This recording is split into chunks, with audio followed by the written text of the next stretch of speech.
If you ache for truth, goodness, and beauty, if you're hungry for a Christianity with substance and strength, if you long for a faith that's big and bold and biblical and all about Jesus Christ, if you're inspired by the idea of one church that has spanned 20 centuries, 24 time zones, and 2 hemispheres, enfolding every race, nation, and language,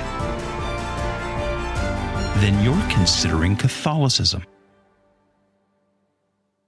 Welcome to Considering Catholicism. My name is Greg, and I think we have an interesting episode ahead today. A little bit of a deep dive, an investigation, kind of like a mystery that we're going to uncover and follow. But let me set that up by explaining why we're going to talk about this today. And that is because one of you listeners sent a great email with a fantastic question. Before I read it, let me just point out that I love getting your emails and your messages. I love questions. It's starting to get to the point where every day I'm spending half an hour trying to keep up with just all of the listener email and the questions that are coming in. And I try to answer as many as I can, either off the air or on the air. And in fact, this week we've got several recording sessions scheduled with both Corey and Ed, specifically to record answers to your questions. And I've got a couple of listener question sessions scheduled where I'm going to just take on these questions. So I love to get the questions. I love to get your comments and suggestions. The way you do that is you email me at consideringcatholicism@gmail.com, or you can go to our website, consideringcatholicism.com, and you can leave a message or a voicemail there, and I'll try my best to answer it either on the air or off the air. Be patient. Sometimes it takes a few days just to catch up, but anyway, so let me get to this one today. It's from a listener named Dale, and he wrote in with this question. Let me read it to you. He said, "My wife and I recently traveled to Lake Superior, and while there attended Mass in St. Mary's Star of the Sea Church in Duluth, Minnesota. It was a beautiful church built in 1905, but I was puzzled by something. Behind the altar, there were 3 statues, Mary, Jesus, and we think Joseph. The Mary statue was in the center and positioned much higher than the other 2. I've learned that the Catholic Church rarely does something without a purpose. Why is Mary placed in a more prominent place than Jesus? I feel as if some Protestant colleagues of mine would use this as evidence that the Church worships Mary." Dale, what a great question. And this question in particular excites me because I love church architecture. I love exploring church architecture. I love researching church architecture. I love talking about church architecture. I love teaching classes about church architecture. And I love leading groups and pilgrimages to experience church architecture. I've done that here in the United States. I've done that in Europe. And I hope to be leading another one of those pilgrimages soon. And if I do, maybe some of you can join me and we can explore some of the riches of the church's heritage expressed in its art and architecture. If you want to keep up with when we might do something like that, join our mailing list. I'm going to start a regular email newsletter, and you can sign up for that on our website, consideringcatholicism.com, and I'll list upcoming classes and pilgrimages that you might be able to take part in. So let's tackle Dale's question. When I got his email, I immediately went to the website for Star of the Sea Catholic Church in Duluth, Minnesota. And I did some other research online about its history, its architecture, its art, and so forth. And Dale, you're right. It is a beautiful example of what's called the Gothic revival style in American church design during the immigrant period. So right around the turn of the 20th century, in the early 1900s, so many of these waves of Catholic immigrants coming from Germany and Italy and Poland and other places to the U.S., and in their immigrant communities, they built beautiful Catholic churches that are reminiscent of the places they left behind. And one of the styles that these were built in was called Gothic revival. And if this was an episode all about church architecture styles, I would do a deep dive into Gothic revival and how it's different than traditional Gothic or Neo-Gothic or Romanesque or whatever. But we're not going to go there. However, to properly answer your question about the positioning of Mary's statue behind the altar, we need to start with the name of the parish. And an interesting story about the etymology of words, languages, translation, metaphors, and how the Catholic Church has always read Scripture from the time of the New Testament. And once we clear that up, then we can move on to architecture, statues, and whether this is an example of Marian idolatry. So to answer your seemingly simple question, we need to go on a sort of long and winding road, a little bit of an investigation, and I think this is going to be fun. So let's get started. Star of the Sea is one of the traditional titles for the Blessed Virgin Mary. With its origins in the writings of St. Jerome, the scholar who first translated the Bible from Hebrew and Greek into Latin during the 4th century, the 300s. So that the Bible could be distributed and read throughout the Roman Empire. Because during the Roman Empire, most people spoke their local or tribal or ethnic language, but Latin was the universal official language of the empire. So if you wanted a lot more people to read the Bible, it had to be translated into Latin. And well, that's what St. Jerome did that made him so famous. Now, in Latin, the phrase Star of the Sea is Stella Maris. Stella-Maris.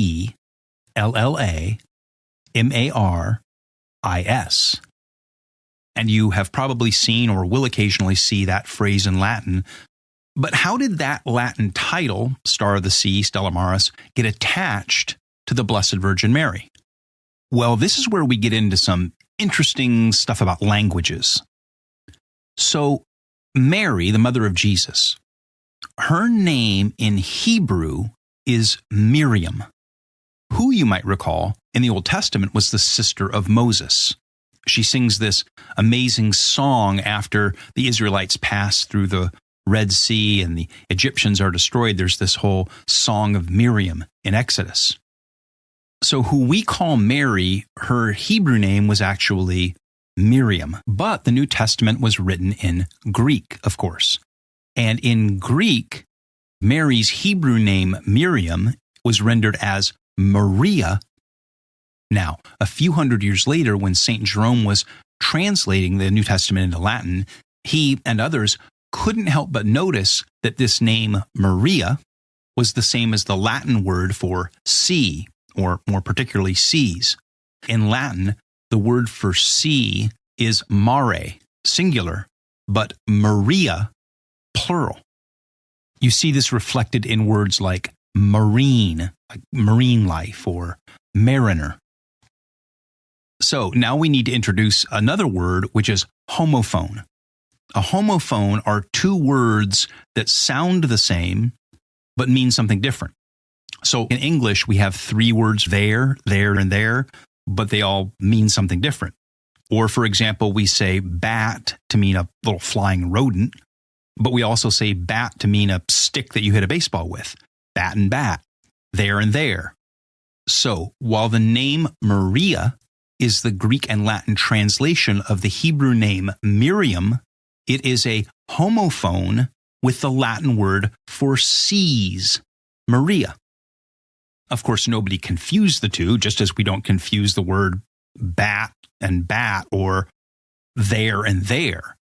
But you can see how homophones are occasions for poetic associations, puns, symbolism, metaphors.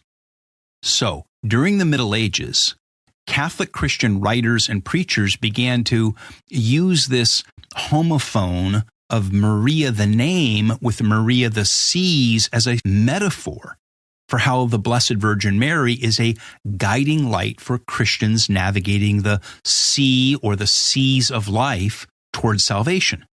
Just as sailors use stars to navigate on their journeys, so they said, Mary is seen as a spiritual guide, a sort of North Star, leading us to our destination, her Son, Jesus Christ. Now, just as an aside, I can already hear some Protestants saying, why do we need Mary or Maria to be our guide to navigate towards Jesus? Why don't we just aim towards Jesus? And I don't want to cover all of the basics of Marian theology in this episode because we've talked about it so much on here. But Mary is not only the new Eve, she's not only the tabernacle or the vessel by which the incarnation is brought to us. She, as we've often said, is the first and most perfect of Jesus's disciples, modeling obedience and devotion and love to him. So she is a model, a guide, a mentor for us. She points the way to her son. Mary always is pointing the way to her son. And you can see how in the Middle Ages, this association sparked these metaphors that she is the star that guides us through the stormy seas of life in the ship of St. Peter, the church, towards our destination, her son, Jesus Christ. So that is the background, the rationale, the history behind this title for Mary as the Star of the Sea, Stella Maris. And it really developed over the last 1,500 years or so into this rich devotional metaphor. Now, again, to sort of preempt the Protestant objection that somehow the Romans and the pagan Catholic Church just glommed on to some pagan goddess, Venus or something, the morning star, and glommed onto that for Mary. That's just not how it happened. It happened as I described it. The early Christian fathers, writers, devotional writers, just began to sort of use this homophone, this association to reflect on the ways that Mary is sort of the star that guides us through the stormy seas of life for the church in the ship of St. Peter. Okay? Got it? Right? Let's fast forward to 1905 in Duluth, Minnesota. So in the years just prior to that, a number of Polish Catholic immigrants had arrived in Duluth. And when they got there, they began attending another parish in Duluth. But according to what I read, they didn't feel that comfortable in the other parishes that were full of German and Irish immigrants. They didn't speak the same languages, they had different customs, and, Germans and Poles haven't always gotten along well together. So these recent Polish Catholic immigrants decided to form their own parish and build a new church building for it. But what should their new parish be called? Well, they had come over the sea to America.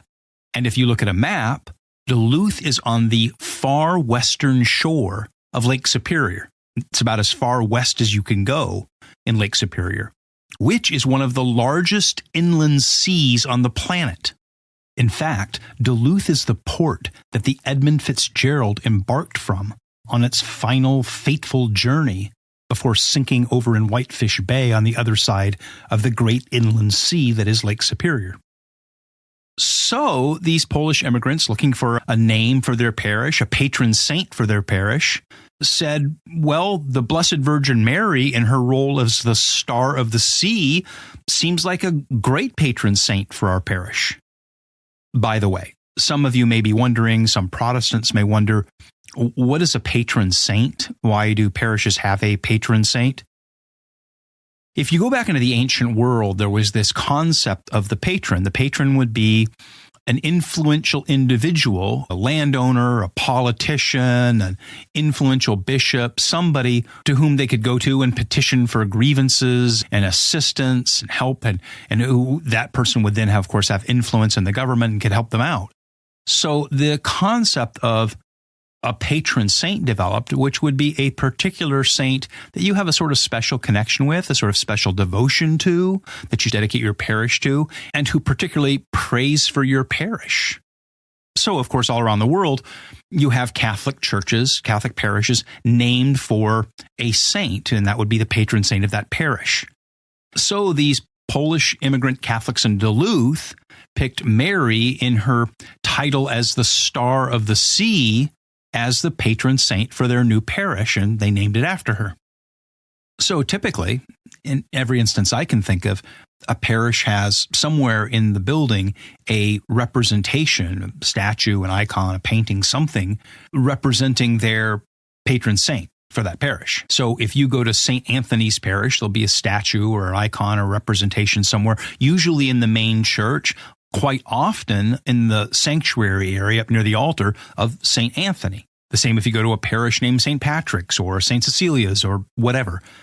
Therefore, it only made sense that in 1905, when these Polish Catholic immigrants in Duluth built Star of the Sea Parish, they commissioned a statue of the Blessed Virgin Mary in her capacity as the Star of the Sea and placed it in the sanctuary for intercession, veneration, a devotional reminder, a sacramental reminder. So we're starting to inch our way closer to Dale's original question, because it only makes sense that there would be a statue of the Blessed Virgin Mary in her role as the Star of the Sea somewhere prominently placed in the sanctuary of the church. And that brings us to a lesson about Catholic church architecture.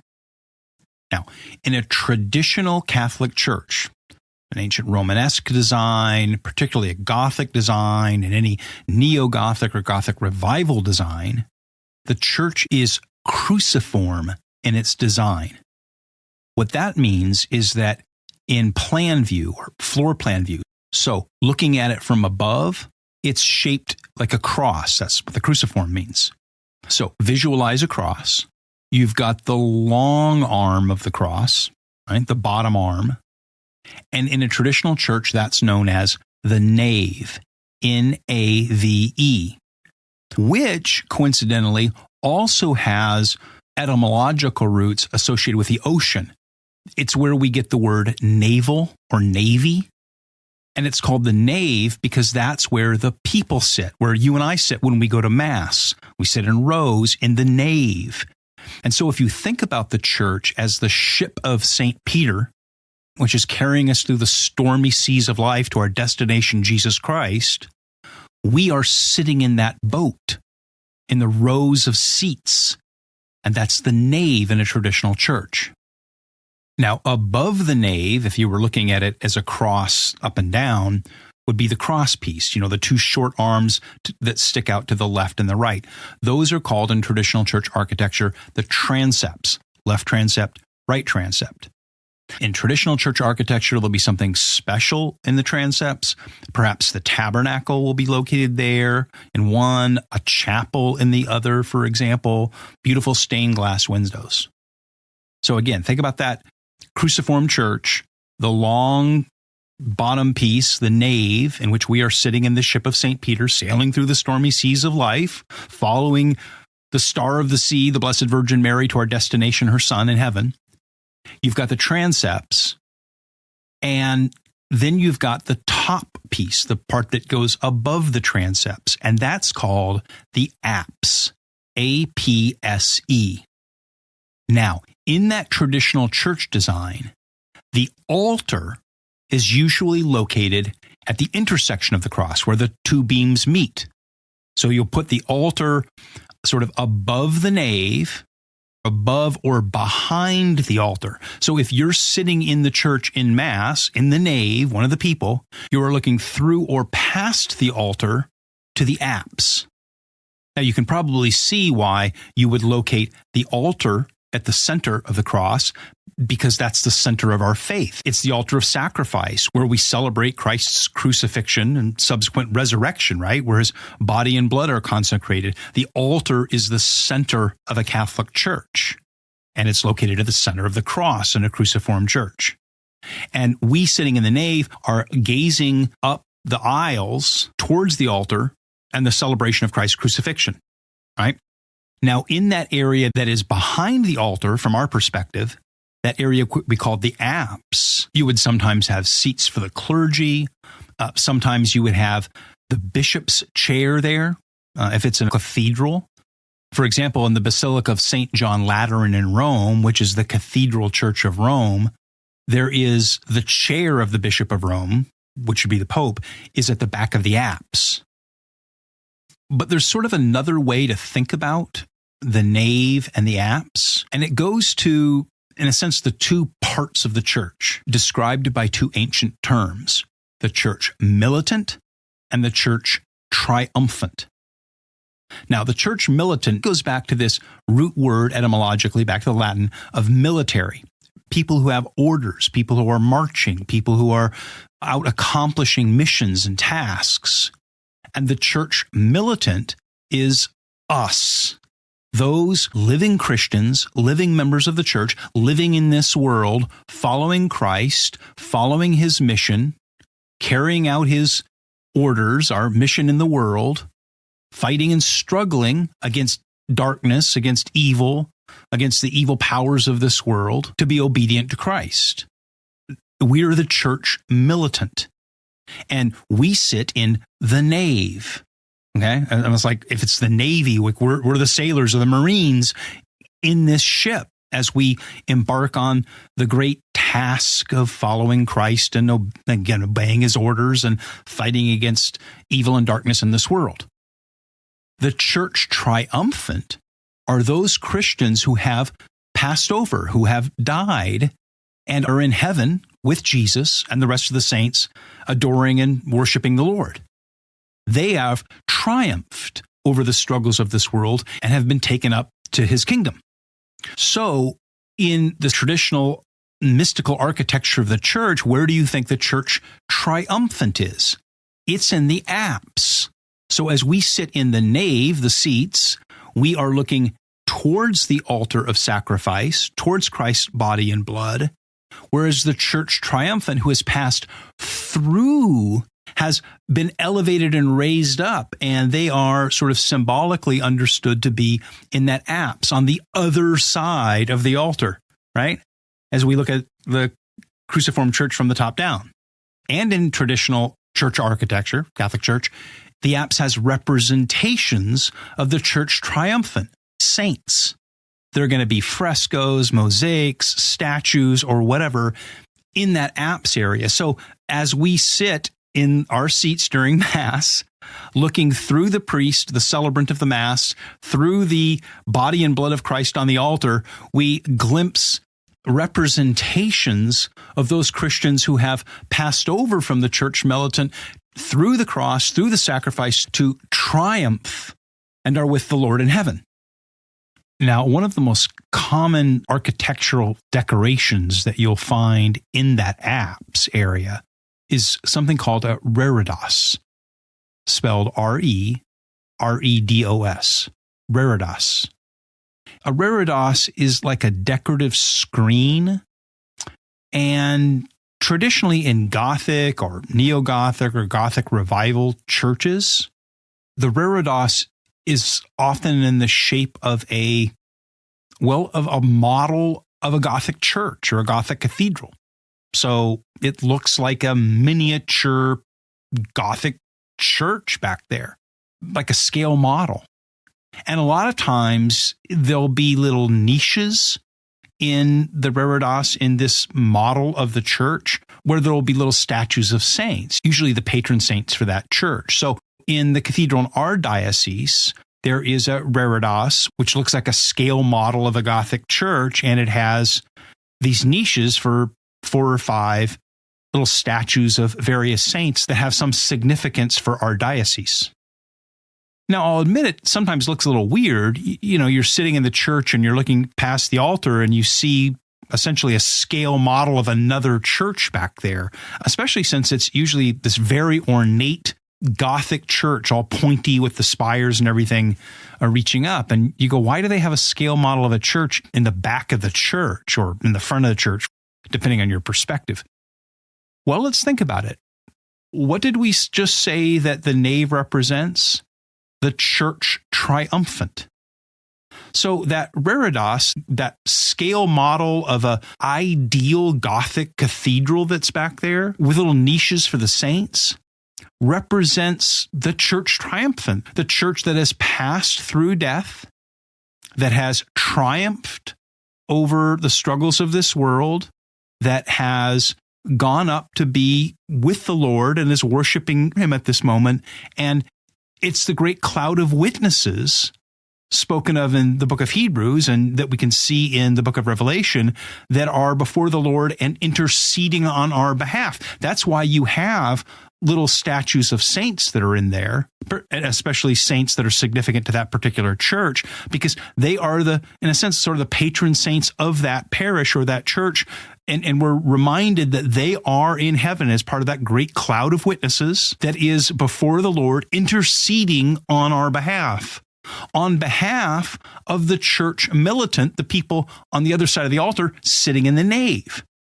So the church militant in the nave, the us, looks through the sacrifice of Christ at the center of the cross that the church is shaped in, and sees past it the church triumphant, those who have gone before us and are now the great cloud of witnesses praying for us before the Lord. And in particular, we see reminders of certain saints who are the patrons of this particular church that are interceding on our behalf and are models or inspirations for us to live the life that they lived and to triumph as they have. Now, Dale, I'm sure that you see where this is going, because when I went online and looked at photos of Star of the Sea Church in Duluth, Minnesota, I saw that in the apse behind the altar was exactly this sort of reredos, a scale model of the idealized Gothic cathedral, the ideal church, the church triumphant, with niches for statues of patron saints that are part of the church triumphant praying for that parish. In particular, as you rightly pointed out, one was Mary, one was Joseph, and one was Jesus. And now, like 25, 30 minutes after we started, we finally get to the original question, which is, why is the statue of Mary in the reredos, in the apse, part of the church triumphant in that idealized scale model, why is she at the top of the column? Because as Dale said in his question, there are these three statues, and they're sort of arranged kind of in a triangular form. In other words, there's two side by side, and then one that's in the middle a little bit higher up. And that one at the top is Mary. And then on the left side, you see a statue of Jesus, and on the right side, a statue of Joseph. And his original question was, why is Mary elevated above Jesus? Shouldn't the Jesus statue be at the top with Mary and Joseph below them? Well, I hope that all of you are beginning to connect the dots here and figure it out. Because Mary is the patron saint of the Star of the Sea Church in her title, Star of the Sea. As the patron of that particular parish, she is in a prominent position at the top. And she is in that reredos scale model of the church because she is the greatest of the disciples. She is the Queen of Heaven. She is the most perfect of God's creatures. And so therefore, she is at the top of that church triumphant, as she is in heaven, close to Christ, interceding and looking down from that position in that reredos, down across the altar to the people, the church triumphant, the people seated in the rows. Now, why is Joseph on one side? Well, it is very traditional in Catholic churches to have statues of Mary and Joseph up in or near to the sanctuary. And then there's the statue of Jesus. But why is he lower than Mary? Again, one reason is that she's the patron saint, but think about it. Jesus, in a sense, isn't really part of the church triumphant, is he? He is the Lord. He is the one that the church triumphant is worshiping. So if you're thinking of it as some sort of a representation, Mary, the Star of the Sea, the patron of that parish, is at the top of that church triumphant, and not really Jesus. He would, in a sense, it would be above it. And in another sense, Jesus is already represented in a more prominent position of the church on the altar, because his body and his blood is consecrated, celebrated, made real there on the altar. The altar is the center of that cruciform church. The church triumphant in the apse, the reredos in the back with the statues, is merely gazing towards the altar. That's the center. So in one sense, Mary is positioned in this reredos in this particular church a couple of feet higher than the statue of Jesus, But in another sense, Jesus is already more prominent because he's there on the altar. Now, as I looked at the photos of this church, I had another thought, another inkling about maybe why the Jesus statue was positioned where it was. And then I read an article about the history of this particular church, and it made me think that there might be something else going on.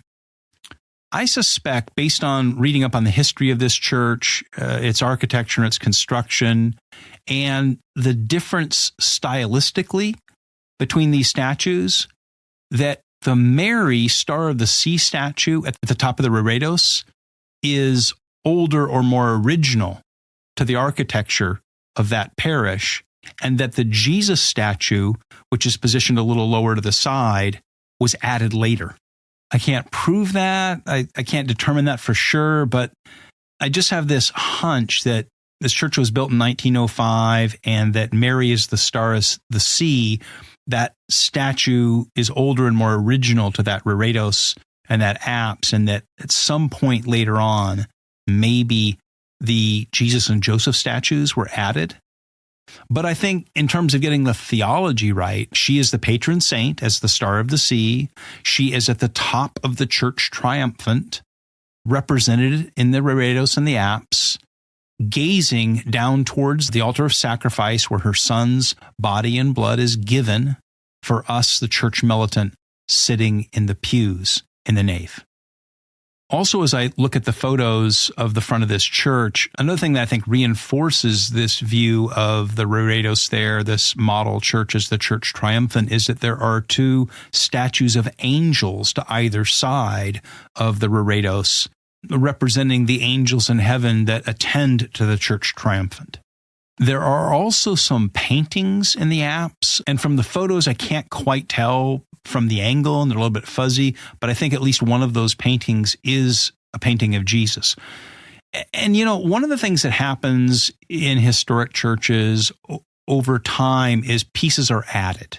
These Polish immigrants that built this church in 1905, they didn't have a lot of money or education. They gave everything they had to build this beautiful church and adorn it. And quite often in the stories of churches, there are statues added, paintings added, things that people donate, that the church acquires over time, that patrons give.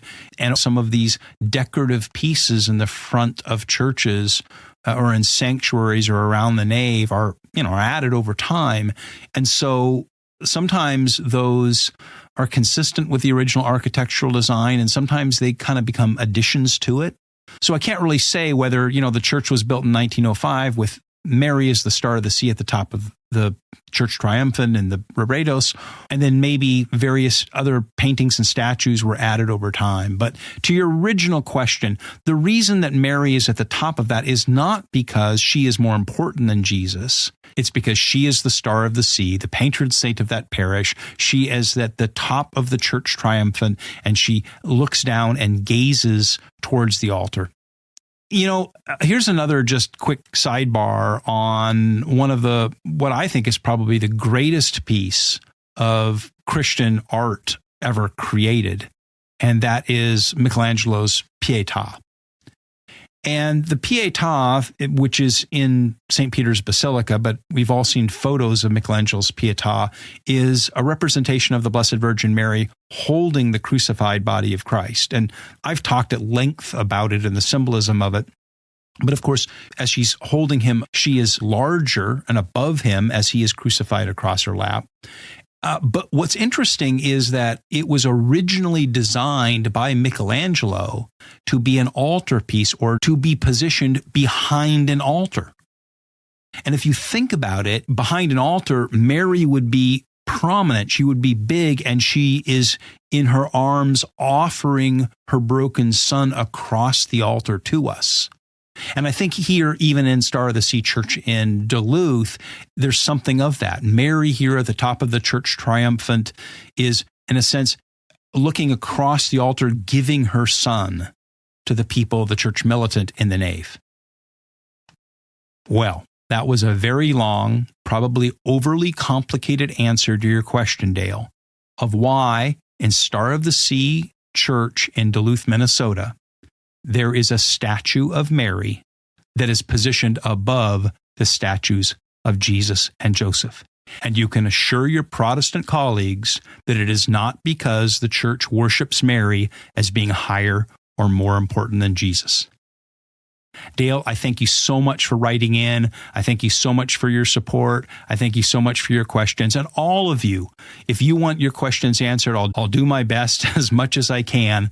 This is a very part-time thing for me, and it's becoming more and more time-consuming as we are growing. We're passing 10,000 downloads a month, and it's becoming closer and closer to being quite a half-time to full-time job just to kind of keep up with all of this and produce these episodes. So I appreciate your encouragement, your comments, your emails, your questions.